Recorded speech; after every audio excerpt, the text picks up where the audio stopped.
In this module, we shall study about social responsibility of business.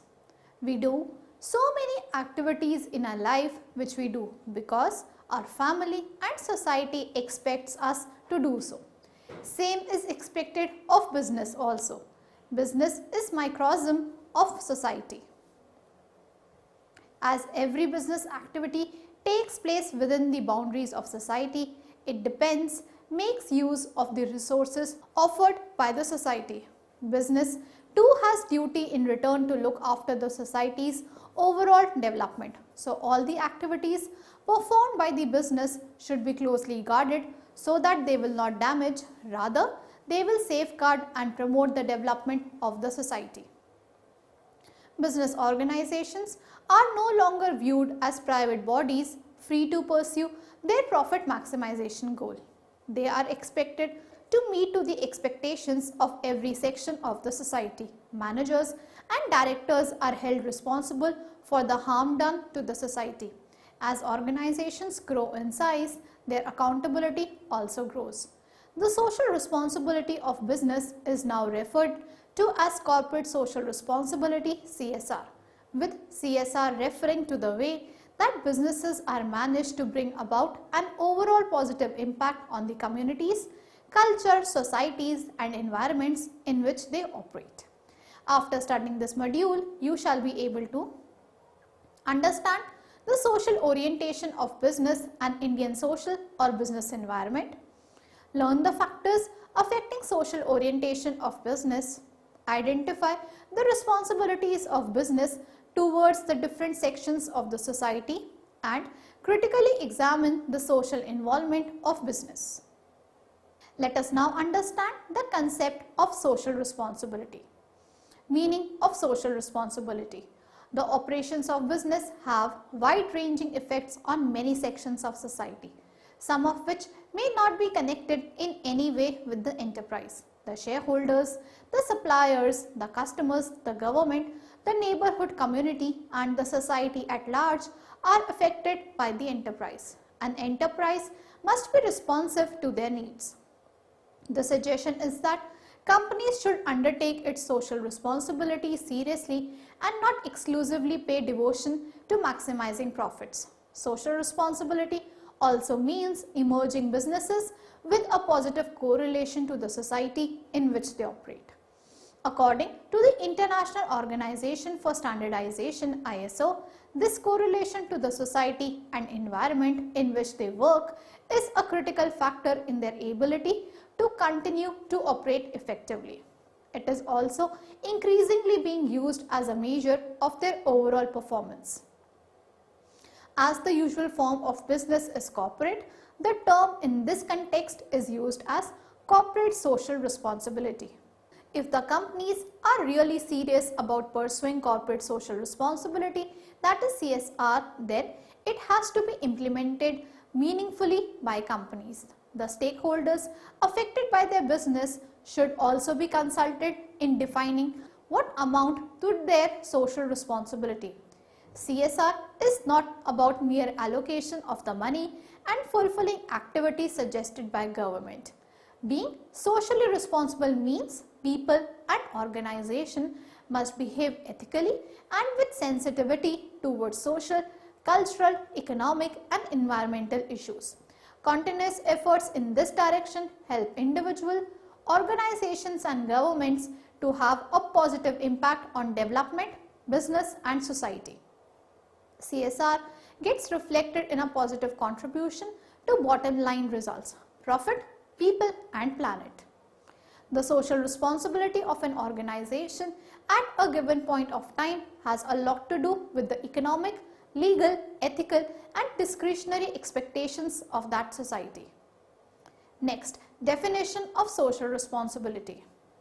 EU definition of CSR, a concept whereby companies integrate social and environmental concerns in their business operations and in their interaction with their stakeholders on a voluntary basis. Mellon-Baker definition. CSR is about how companies manage the business processes to produce an overall positive impact on society. The World Business Council for Sustainable Development (WB) CSD. Corporate social responsibility is the continuing commitment by business to behave ethically and contribute to economic development while improving the quality of life of the workforce and their families as well as of the local community and society at large. Michael Hupping's 1988 corporate social responsibility is concerned with treating the stakeholders of a company or institution ethically or in a responsible manner. Ethically or responsible means treating key stakeholders in a manner deemed acceptable according to international norms. Let us now discuss the implications of social responsibility. Social responsibility has several implications. First, socially responsible behavior of a manager depends on his/her values, ethics and attitude. As an enterprise is run by those in control of its management, its responsible behavior is dependent on them. Second, social responsibility is an interpersonal and reciprocal relationship. As a company owes responsibility towards social groups, society too should frame policies which are favorable to company. Third, the operations of business establishments and engagement of multinationals, private and public players with communities has corporate social responsibility constitutionally inbuilt in them. A major challenge for several organizations is holding back the staff, and here corporate social responsibility is often used as a tool. Fourth, good deeds of an organization can improve employee perception and directly impact organizational commitment. In an internal study among staff, Cognizant, a large IT firm, discovered that their volunteers gained immensely from the experience and indicated a higher sense of purpose and performance.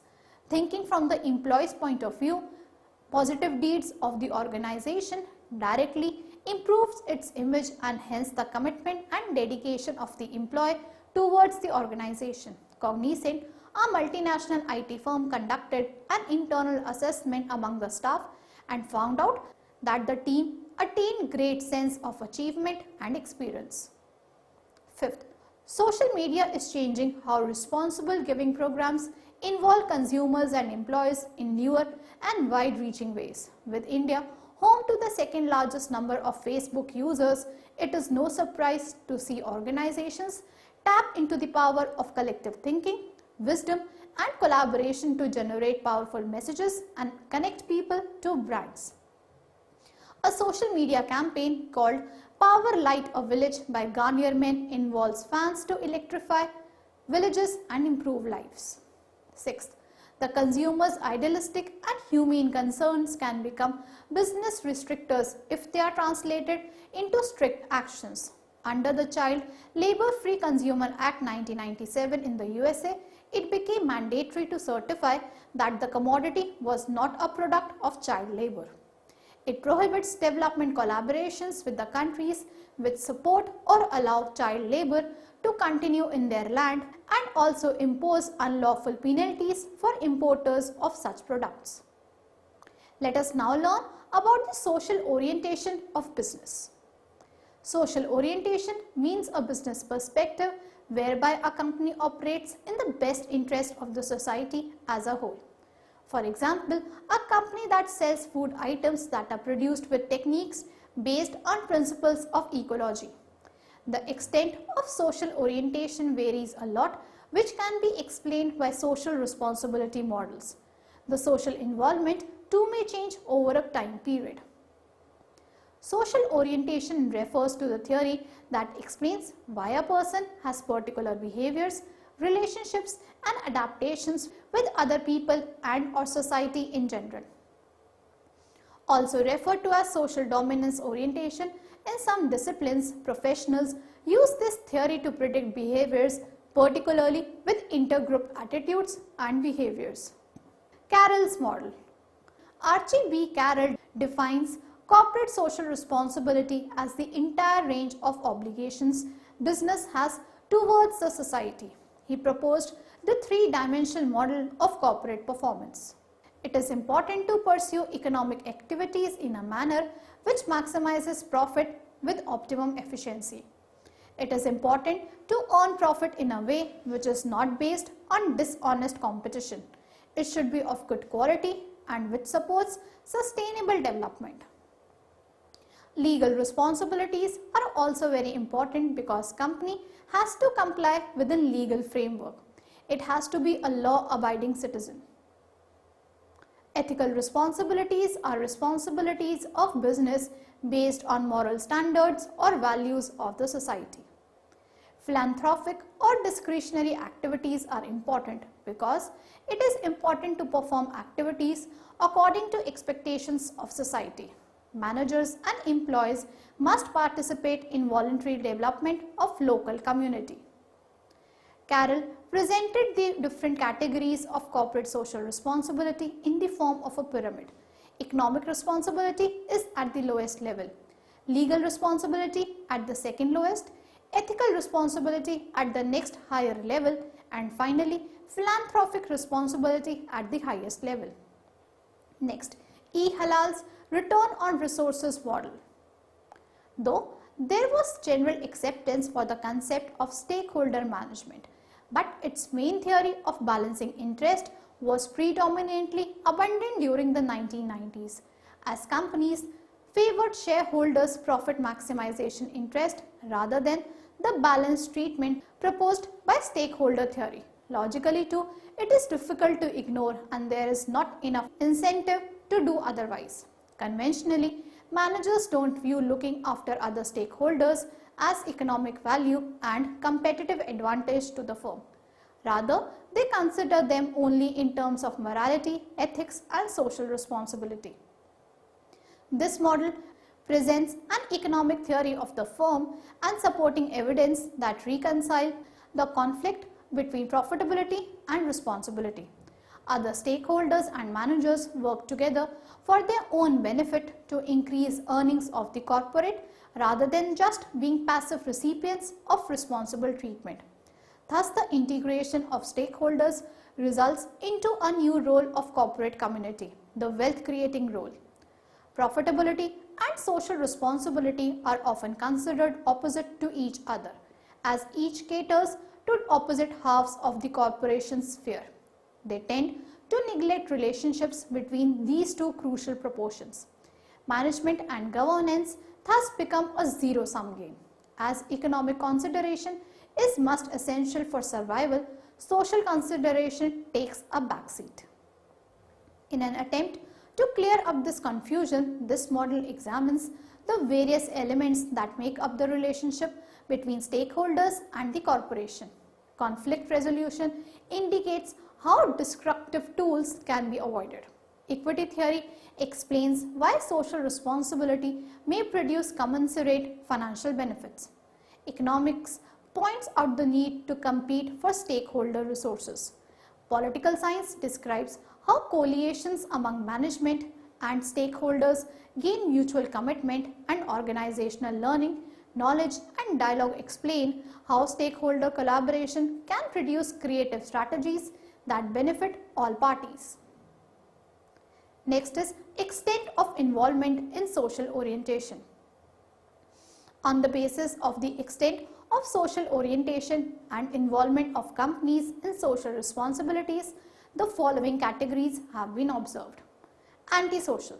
These companies have no social orientation. These companies take advantage of loopholes and follow malpractices like insider trading, price rigging, etc., rather than respecting the rule of the laws and regulations. Sometimes these organizations fake their real faces of antisocial activities by spending on social welfare programs. Indifferent. These are companies which have no social orientation. These companies are interested in meeting only legal requirements. They consider social obligations to be the responsibility of government and other social organizations. Borderline. These companies are a level better than the indifferent companies. They are somewhat socially oriented. Next, socially oriented. These companies have high level of social orientation. Given the fact that they have enough financial resources, their involvement for social causes will rise. Next, committed and active. These companies have highest level of social orientation. They are totally committed to social welfare activities and have enough resources to commit for such programs. In the figure, you can see the extent of involvement of companies in social orientation. Next, the factors affecting social orientation of business. Board of Directors. The Board of Directors decide the major policies and manage the resource allocation. Hence, the orientation of Board of Directors is an important influence of social orientation. Next, promoters and top management. These are the people who are in control of resources and give directions. Their values and vision influence the company's social orientation. Next, stakeholders and internal power relationships. Shareholders, creditors, employees, etc. affect the internal power relationships, which also affect the social orientations of the company. As suggested by Halal's model, a firm can only be attempt to unify their diverse interests to come to a workable solution in creating value for distribution among members of the coalition. Next, great for business. If the business keeps focus on the bottom line, that is profit, it leads to missed opportunities and additional revenue. Over the period, businesses with a social mission outdo 10.5 to 1 over their competitors. Next, brand loyalty. Consumers are not driven by cause-related advertisements. Consumers' action are guided by the fact that their purchase is going to have positive effect on society. Researchers show that consumers are willing to pay 20% more than the similar brand without a social mission. Next, societal factors. General attitude and expectation of society also influence the social orientation of the company. A blue chip firm located in the poverty-stricken is expected to contribute to the development, education and health facilities. The expectation depends on the different social conditions. Next, industry and trade associations. The social behavior of the firm is also influenced by the level of industry and trade association. These institutions establish professional and ethical codes, norms, education and collective decisions. Government and laws. Laws are enacted according to society's codification of right and wrong, which businesses must obey. Legislations to curb corruption, unfair practices, etc. are different according to different countries. What is right may not be right in some other country. The social orientation would also depend on the government's view of social responsibility and the lower and earnestness of the government agencies in dealing with defaulting companies. Pressure from different groups. Political influences include pressure exerted by special interest groups in society and media to control business practices. Non-governmental organizations, NGOs, like consumer interest groups, environmentalist and animal rights group use a variety of methods to pursue government and public agencies to adopt regulatory measures and public awareness campaigns. Financial resources. Some companies are known to be highly socially oriented but are constrained by the lack of financial resources. Hence, they may have to forego social orientation for the time being. Corporate citizenship. This concept has been emerged in 19th century, which considers that institutions are citizens and hence have social and civic responsibilities. A corporation has similar rights and duties as that of a natural person. Attracts and retains top talent. A social mission attracts top talent. According to a Deloitte survey, 70% of competent people are willing to take less compensation to work for a business that is socially responsible. Moreover, Gallup studies says that employees are 87% less likely to leave such job. Professionalism. Separation of ownership from management has replaced owner-manager by paid manager in large companies. Since managers have no stake in ownership, they take long-term and more responsible view of their role. Trusteeship. Business managers are caretakers of company's property, holding its interest for the society as a whole. The more fortunate members of the society should help in the upliftment of the less fortunate fraternity. Enlightened self-interest. Globalization and privatization and spread of education have led society to be concerned with the quality of life. Businesses recognize the social objectives and are willing to become agents of change. Moving further, let us now understand corporate social responsibility in India. Traditional image of business in India. Conventionally, business does not enjoy a good public image. Adulteration, bribery, black marketing, hoarding, tax evasion, exploitation of labor and other such activities are considered as characteristics of any business. Social responsibility has always been regarded as the responsibility of the state. Even in the Vedic era, public welfare was the responsibility of the state. At the same time, religion played a major role in encouraging charitable activities. Our scriptures teach about using wealth for charity, doing sacrifice and discharging debt. Hindu merchants made contribution to temples, ashrams, pundits. Land, cattle and food were given as gifts in rituals. Jainism also taught its followers to do charity and build hospitals, rent houses and libraries. Islam proposed a certain percentage wealth to be sacrificed for charity. Christianity too strongly promoted philanthropy. Corporate social responsibility is not a new concept in India. Indian business organizations have been conscious of their responsibilities towards the society because of its culture and religion. The large contribution made for philanthropic purpose should be considered as a part of CSR in today's context. Ever since its inception, corporates like Tata Group, Aditya Birla Group and Indian Oil Corporation, to name a few, have been involved in serving the community. Tatas have spent the highest amount on social service in the country.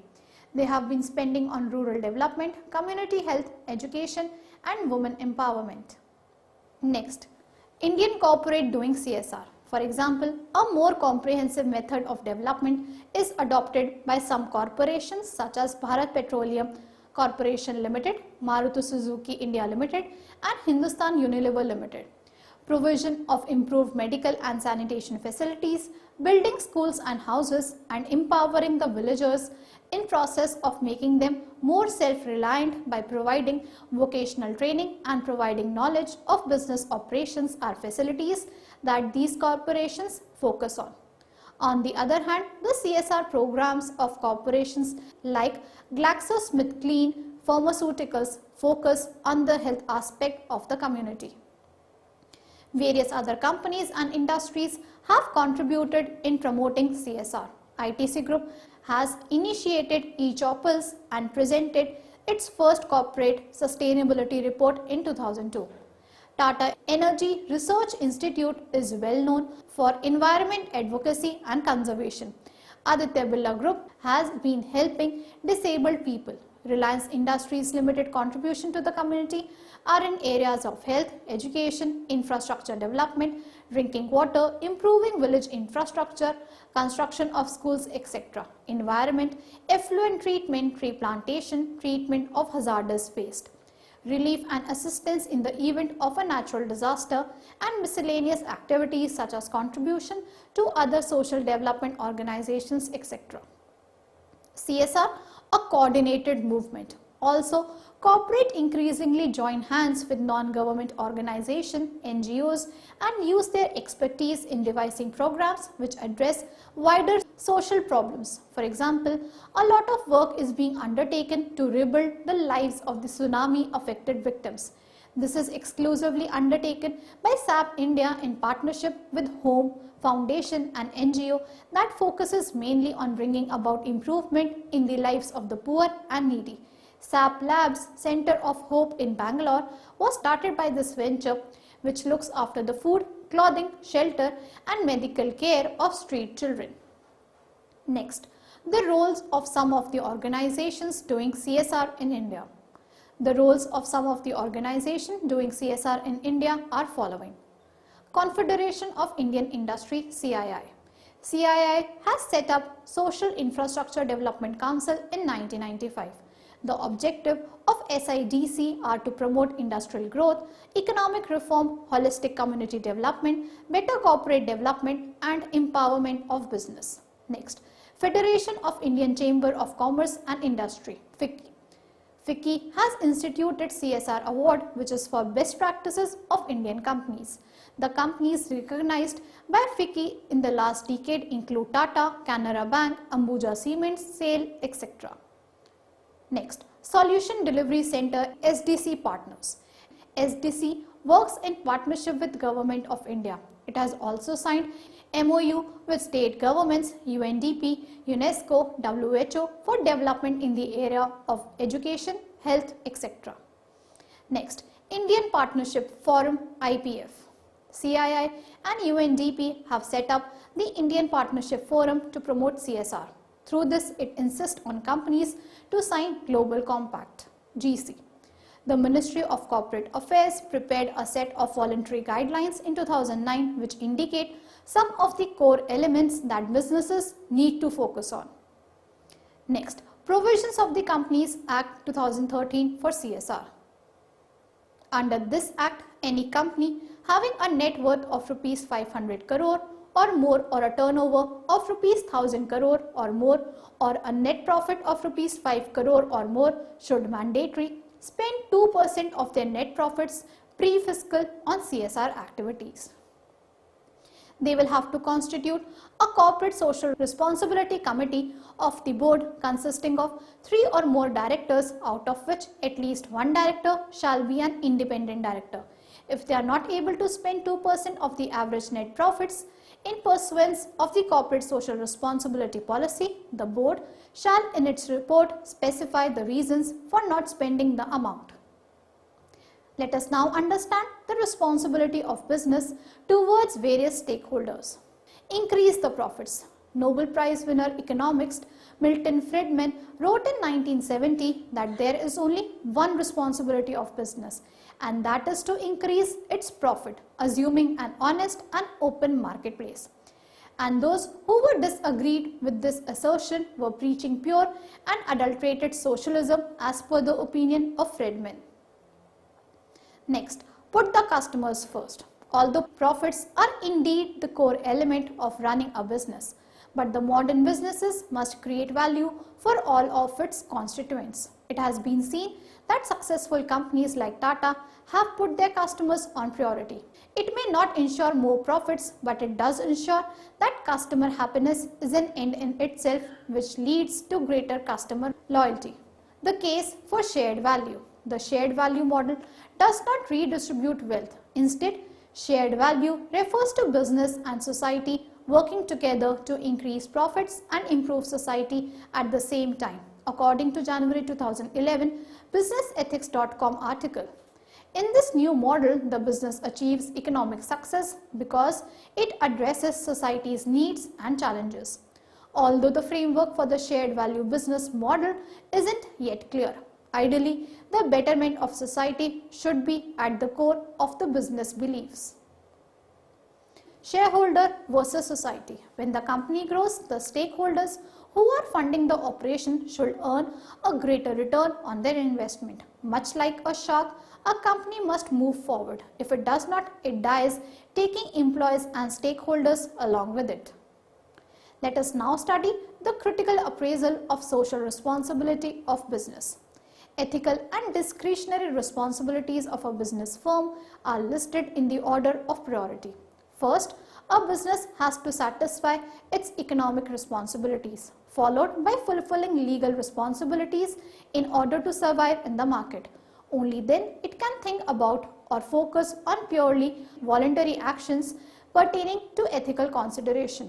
In this competitive market situation, a business unit has to concentrate on profit making, the primary motive behind any business activity.